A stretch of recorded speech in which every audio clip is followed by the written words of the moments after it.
First of all, just give us a broad overview on how you viewed that.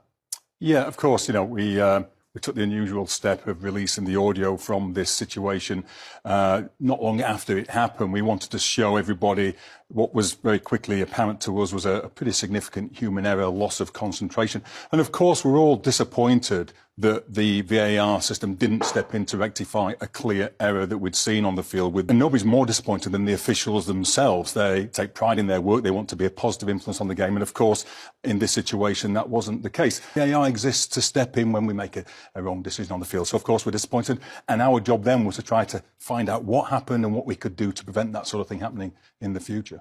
Lots of people I've spoken to after the event said, OK, well, the ball went out again 30 seconds later.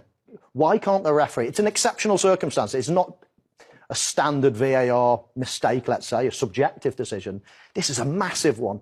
Why can't the referee just say, let's stop the game and let's go back 30 seconds? Yeah, I heard quite a few people ask that question. I understand why people would ask that question. And actually, the VAR and the AVAR asked themselves that question too. When the penny dropped as to what had happened, I think 20 seconds had passed. And at that point, they considered whether or not they could intervene to stop the game, but they recognise that the laws of the game, as set by FIFA and the International FA Board, doesn't allow that. There's obviously a process in place that sits in the laws of the game about how we use VAR to make sure it's delivered consistently throughout every league in the world, and it doesn't allow you to go back in those circumstances, and as such they decided not to intervene. But I understand why that question was asked, and I know that the International FA Board are, in fact, before this situation happened, I knew they were going to do a full review of the laws of the game relating to the use of VAR. It's been in place for 7 years now. When it was written, there'd never been a game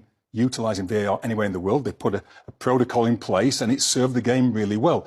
But now we've got lived experience of situations like we saw this week, then, we can feed into that as well. And the IFAB will look at whether or not there's a need to tweak some of it. And I'm sure that they'll be looking at this aspect of how VAR is used as well. Was the referee aware of all this that was happening around him as the game was going on? No, it wasn't. I know people talked about, the expression on his face, giving a Would you want to be told in you, but he didn't know at all till the end of the game.